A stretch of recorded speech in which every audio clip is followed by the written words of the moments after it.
But when you grow restless, and I'm not sure what restless looks like for Esau because we never find out.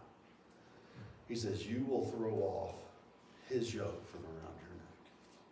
And really my message today, as I work to wrap this up here in a minute, and we're going to kind of blitz through it, is will you throw off the yoke that maybe somebody else or you have placed on yourself that has held you bound for so many years as it relates to others in your family, your community, your friendships?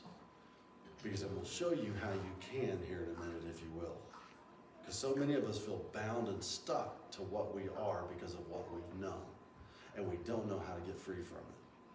And really, again, as I deal with my family or our family, we've talked a lot about, and I've tried to go, what are the yokes that I've allowed to be put on me that say, you're this way, or you're that way, or I'm this way, and you don't appreciate this, or you. And I start telling my story, right? Because here's what Esau ultimately does. Let me make sure I'm in the right spot.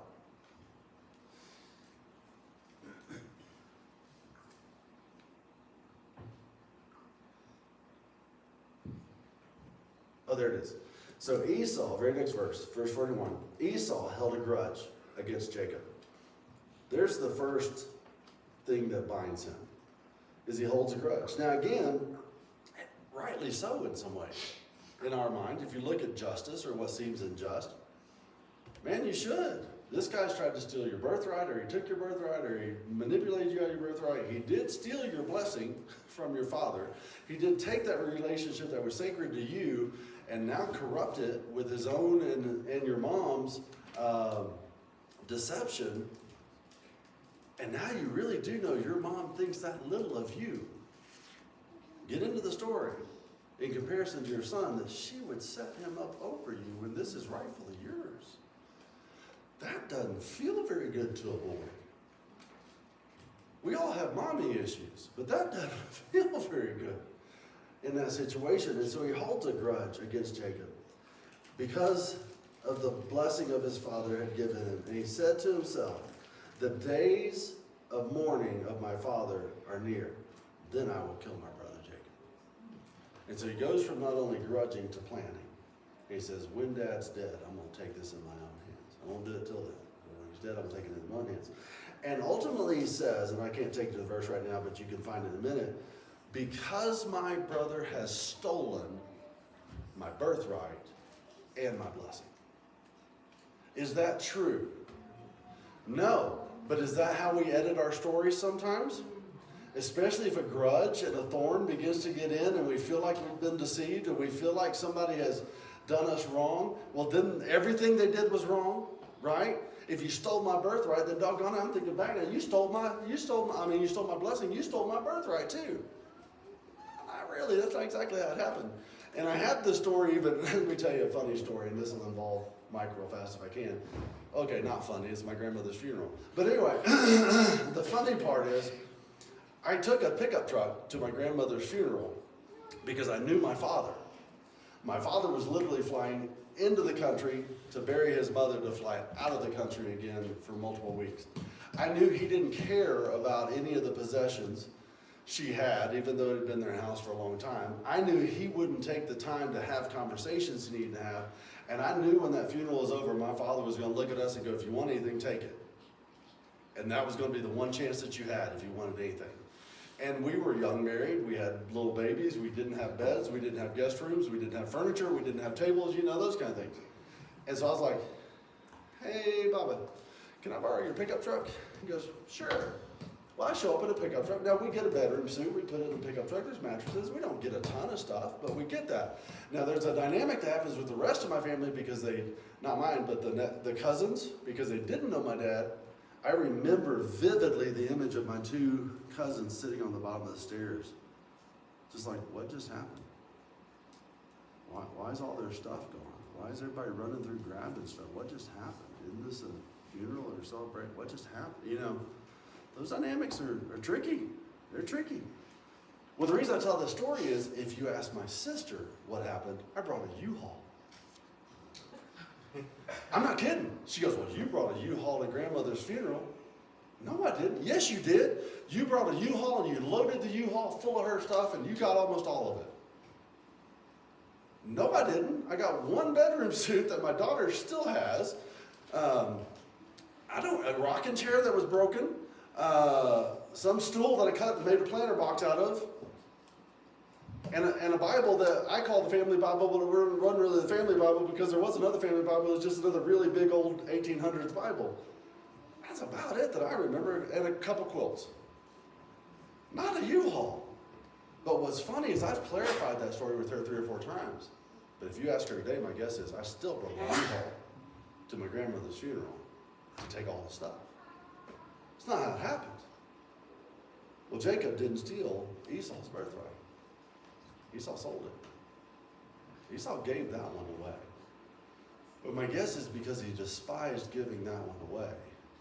When the other got taken, it was even a bigger blow. Because he despised his birthright from that moment on. So now when the blessing's gone, what do I do? And really I wanted to start this message in this process because if anybody wants to be a victim, Esau has every right. It feels like to me. If anybody wants to claim and play the victim, if somebody stole this and then my mom even conspired against me that I didn't get my blessing, they tricked my dad, now I have nothing. In fact, my blessing is the opposite of a blessing. It's a curse. You're not going to have this. You're not going to have that. You're going to have a sword and everybody's going to be against you. And you're going to have to serve everybody. Well, woo, what a blessing. If he wanted to play a victim, he really could. But I want you to see in a minute what really happens in this dynamic. And we may have to spill this over a little bit. But ultimately what happens is Jacob has to run because now he's scared for his life. And his mom tells him to run and tells him where to run. And says, listen, I overheard your brother. He's about to kill you. You need to go. And here's where I want you to go, back to my brother's house, to Laban's house, find somebody among his clan, marry them, live them until your brother's anger subsides, then come home. Now here's what I want you to see in this dynamic of what's God doing that maybe will give you a better narrative on your own story. If you read the rest of the story and look through it, Jacob is really the one who is trapped for most of the rest of his life, not Esau. Jacob goes to find a wife. Laban says, hey, if you want Rachel, work for her for 7 years, I'll give you Rachel. He works for 7 years. He says, you know what, it's not right to give the secondborn, the firstborn, that's their birthright. So he gives Leah on the wedding night instead of Rachel. And that's an interesting story because it says Jacob wakes up the next morning and goes, there's Leah. And Leah's got a weak eye, and Leah's not quite as attractive, and Leah's not the one he worked for or the one he loved. And he says, wait, Laban, you tricked me. Yeah, well, kind of what goes around comes around, you know? And he goes, so if you want Rachel too, I'll give her to you, but you got to work another 7 years. So now who's serving who in this process? Jacob's not serving Esau, but Jacob's bound to Laban because of what his mom did, who was Laban's brother. Again, another family dynamic that puts him stuck in a situation, and he can't go back home. Now, what's crazy is he ends up, then Laban begins to criticize and say, hey, things have been going well, but I think you're taking advantage of me. And then Jacob sets up a plan and says, well, if you think that, then let's separate out your flocks from my flocks. You give me these. And then he does start manipulating the whole herd and ultimately multiplies his herd and gives Laban the weaker stuff. But he spends almost another 7 years in that situation. So now he's gone from home for 21 years. He doesn't get to go to his father's funeral. He doesn't get to go to his mother's funeral. In fact, we have no account of either one of those because the story becomes about Jacob, and Jacob doesn't participate in those things after this. So his manipulation and work has cost him significantly. Not only his relationship with his brother, but ultimately it divided his relationship with his mom, who he loved and who loved him, and his dad. And he doesn't get to be a part of their relationship. He's gone 21 years. Where I want us to pick this up, because I want you to see this, is let's go to chapter 32. Okay? Now, with this in mind before we finish the story, Here's the two words I want you to put together because they're the two words God's really given me for today. As it relates to your family, okay? If Esau wanted to be a victim, does Esau have a right to play the victim card? In some way. In some ways. I mean, he gets played in several situations by several different people in this situation. And that's usually about all it takes for somebody to play a victim. Here's what I realized this week as I was looking through this story and praying about it. In order for there to be a victim, there has to be a villain. Think about it. Without a villain, there is no victim. So whether you see yourself as a victim in a narrative in your own story, and that's what puts you in a place that binds you, and maybe you don't realize it because most victim mentalities don't realize they're being victims, let me help you. If you have a villain in your family, you're playing the victim. Because there can't be a victim without a villain. And so if you vilified somebody, that somewhere in that story, you have now said, well, they did this, and they always do that, and they did me wrong, and they stole it, and they treated it, and they think. So therefore, you are playing the victim. It's a trap. And I want to encourage you, it's a trap you don't have to stay in. Okay? So ultimately, think about it. In your family, victims need villains. So either one of those narratives being told means there's a yoke that's around your neck. And if you're willing to, you can shake that off when you're older or now. You can shake it off, you don't have to keep it. And let me show you how I know, okay? So Jacob goes to return to Esau and try and make amends. It's 21 years later. Really what Jacob has said, and he said it over and over again, I want to go home. I just want to go home. Now what was Jacob's heart? He loved to be among the tents. He was quiet. He was a mama's boy. He wants to be home. So now what he thinks is a blessing has really been a curse now for 21 years. And I'm going to tell you, a lot of those things are true in Scripture and in life. Those things that you think are blessings, a lot of times are curses. Those things we think are curses, a lot of times are the biggest blessings. So be careful, again, how you tell the story in that process. But ultimately, this blessing cost him 21 years of being a part of his family and being a part of his home. And he longs to go home, and he begs Laban, can I go home? Can I go home? Well, by this time, he has multiple wives, maidservants. 11 of his 12 children have already been born. He has thousands and thousands of herds and sheep and goats and camels and whatever. And he is deciding to move home. Well, he knows he can't move home without first trying to figure out how to reconcile with Esau. Now, again, the last he knows of Esau, Esau wants to kill him. He hadn't had a relationship with him, talked to him since then. But now it's been 20-something years, and he is terrified of meeting Esau, because Esau's what? A skilled hunter, okay? He knows how to kill things. So when he throws out the threat of killing something, he probably means it. He can do it from a distance, he can do it up close, he can do whatever. Esau can take him out. Well, he starts sending gifts ahead. And he sends a servant ahead, number one, and the servant comes in, tells Esau, hey, by the way, Jacob, your servant. And what's interesting is the entire time, if you'll read the rest of this, I just don't have time for you today. I have plenty of energy if you want to stay, but I don't know if you have the time. I'm going to crash later. But in this process, every time Jacob refers to Esau, and I challenge you to read it, he calls him my Lord. And he calls himself his servant. That's the opposite of what was said was going to happen. He says, my Lord Esau, your servant Jacob is trying to come home. Well, the first thing Esau does is gather 400 men. What does that sound like? Maybe an army? Maybe we're going to get it's a biker gang, we're going to rumble, I don't know. But he gets 400 men. You know how Jacob defines the 400 men? Uh-oh. And Jacob says, this is not good. I'm not prepared. If he fights me with 400 men, we will not survive. So he divides his camp in half. Literally, he divides his wives, his children, his herds in half, saying if Esau attacks one, then maybe at least half of them can escape his judgment. And he's terrified.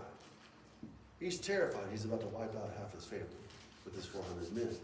But he's coming home because home has been something he has longed for 21 years.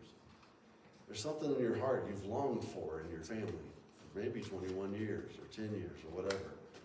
it's worth risking trying to go home to reestablish and restore the relationship, even if it seems really, really scary. Even if it seems like you're going to lose and fail. I'm going to tell you it's worth risking, if you will. And so ultimately, when it comes into this, Jacob decides what he's going to do in some ways is bribe his brother. And it's a significant bribe. If I remember correctly, it's like 20, it sounds like too many, but I think when I read it, 20,000 head of ewe lambs and 2,000 males, 10,000 rams and 1,000 females and 1,000 rams. I mean, it's a lot. And he is literally sending them in waves to his brother to try and appease him by saying, maybe if I give him enough, he won't take anything from me. And he's trying to do that, and the brother is still coming with the 400 men. And ultimately, when the day comes, the time comes for them to get together. And even in between this, I want you to know, you can look at it real fast. No, I need to go over, we're going to go a different, yeah, it is. Let's go on, we're going to end up in 33, chapter 33. But before that happens in 33 and 32, Jacob wrestles with the angel. We know that story in the staircase. Do you know what Jacob's asking for in that entire event as he's trying to go home? Do you know what he's asking the angel for apart from what is your name? There's only one thing. Y'all know? Bless me. Bless me. Wait, I thought he already was blessed. He literally says, I will not let go of you until you bless me. Bless me. So a blessing that was deceptively gained, is it actually a blessing? No, because you know you never deserved it. Even though it's spoken over you, you know you never deserved it. You know you never, now he knew God would protect him, but he never felt blessed by God. And so he begs to God, would you bless me? Ultimately, I think this is some of the answer that God gives him, because the very next thing is he meets Esau. And when they come in, and I'm just going to tell you the story at this point in time, just for a second time. When they come in, it says, literally, he sees Esau and his men. And Jacob goes, well, this kind of it. I'm going to go out front. I'm going to bow down. He literally divides out his wives and maidservants and his children and his servants and all those things behind him. He sent waves of gifts, and now he's sent his protection and the people behind him as he's coming. He bows down, I think it says 7 times in this process. And when Esau sees him, you want to know what Esau does? Runs to him. Runs to him. Not to harm him, not to kill him, not to use the sword his father said he would constantly have to deal with. He runs to him to kiss him. He runs to him to throw his arms around him. He runs to him to say, hey Jacob, why have you been sending me all this stuff? I don't need your stuff. And Jacob goes, well, I thought I needed to appease you. He goes, Jacob, I'm good. I'm good. I have herds. I have flocks. I have fields. I have family. He shook off the yoke that had been placed on him in some ways by himself in his decision and by others. And the only way he could do that is to say, listen, I'm not going to play the victim anymore. You're not the villain. This is God's plan and I'm God's. So whatever happened to me happened. And once I shook it off, we don't know all the details, but he was blessed. He was blessed, and he didn't stay under the burden that Jacob had spent 21 years under, being afraid and running from. Esau was free because Esau took off the yoke and didn't take the bait. Think about it in your own details. He took off the yoke and he didn't take the bait to say, well, it's your fault. I deserve it. I should. And literally, I love what he says. I don't need anything from you. I'm good. Why don't you come on into my house? Now, what's crazy is Jacob, still even in this, when he gets this blessing from Esau of grace and forgiveness, And again, that story of he ran to him, what does that trigger your mind to in Scripture? He sees him a distance off. He's falling down on his feet, on his face before him, and his brother runs to him. Draw a correlation anywhere between maybe the prodigal son, which is a correlation between God and us. And when we come and we feel unworthy and we feel like we've deceived and we've carried this burden, and God says, if you'll just come back, I'm good. I'm good. I'm going to welcome you. I'll run to you. I'll embrace you. I'll make you a part of my family again. I'll kiss you. In the story of the prodigal son, he puts a signet ring on his finger. He puts a robe on his back, identifying him as my son again. In this situation, Esau says, come to my house. You know who can't do it? Jacob. Jacob still doesn't quite trust. And Jacob says, that sounds good, but I got a lot of herds and people, and even if we just push them hard one day, they're all going to die. Now, is Jacob telling a real story here? No, because he's probably been pushing them. Two is, they're not all going to die. Some of them might die, but he is telling this story that if I push them, or if we push too much, we might all die in this process. So I'm just going to go over here. You go on ahead and go home. Esau goes, come with me. Why not? We can take our time. He goes, no, you go ahead. I'll just move more slowly. You know what Jacob does? He never goes home. He goes to another town, builds a house, builds pens, and sets up his tents. But what I want to tell you as we wrap this up today, victim and villain. If you don't want to be either one, go off the yoke. Let it be God's plan that placed you where you are. Let it be God who leads you out of where you've been. Because if it's his plan to start with, he has a purpose for what's occurred and what's happened, either way. So now let him have a purpose in the redemptive work that he has in the process of showing who he is to your family. Dear Heavenly Father, just come before you. Lord, I pray that this has been very personal to me this week, but I pray this over this message today, that it would be something that you stir in us. That first of all, we'd be able to come to you and say, God, whatever's happened to me has not happened without you knowing it first. Whatever's happened to me is a part of your story.